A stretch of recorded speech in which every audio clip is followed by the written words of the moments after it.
People who've interacted with a psychopath. What made you realize they were one? 1. I met a woman at a party who gave me this kind of chilling suspicion. She was sociable and easily commanded the attention of every small gathering she was in.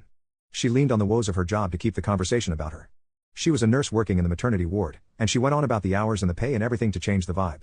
I asked her what she liked about her job and she lit up. But what she said didn't come down to her coworkers or helping people or making a difference. Her answer amounted to power. She absolutely glowed as she described how fragile new mothers are and how many subtle things could go wrong. She was proud to say how she knew when a mother wasn't going to make it through the night without complications, and how she was the only nurse on the floor who could help the mother she loved. How she was in control over a precious and delicate thing that could not be replaced. I remember feeling deeply uncomfortable by her answer and that smile of hers. I still remember that smile. Others around us at the time picked up on it too.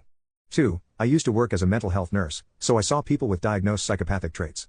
The thing that got me were their eyes. They could have the most brilliant, dazzling smile and contagious laugh, but their eyes were just flat. Empty. Lifeless. It sent chills down my spine every time. 3. It took years for me to realize it, but eventually I saw that they never spoke a single word from their mouth that wasn't meant to manipulate or control others. Every conversation was manufactured, nothing genuine. No real version of that person exists. They'd subtly put people down whenever threatened, make everyone doubt themselves, and do everything with plausible deniability so clever and careful you could never prove it. Everything happened between the lines. Those people almost always give themselves away though, in my experience. 4. I've worked with teenagers my entire career and I'm pretty well versed in how mental illness shows up in middle and high school kids. But there was one kid, let's call him Evan, who baffled me. He wasn't charismatic, funny, athletic, or kind, yet he was somehow popular. He'd pick one male peer and love bomb them, then use that emotional bond for manipulation. He'd pick a teacher and torment them mercilessly.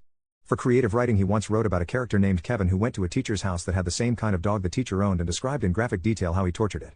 Not kill, just torture. He'd claim it was inspired by Vonnegut. When disciplined, he'd have his current favorite friend talk sense into the teacher, which meant threatening them, and that friend got suspended while Evan faced no consequences. Later, he wrote a story about a character suspiciously like him planning to burn my house down with my family inside. The next day I read it aloud to the class and asked everyone for feedback. He hated it, especially when the girls in class called him creepy. He transferred the next year. He's 18 now. Every once in a while I still Google his name. Because I don't know what a person that manipulative might be doing out there.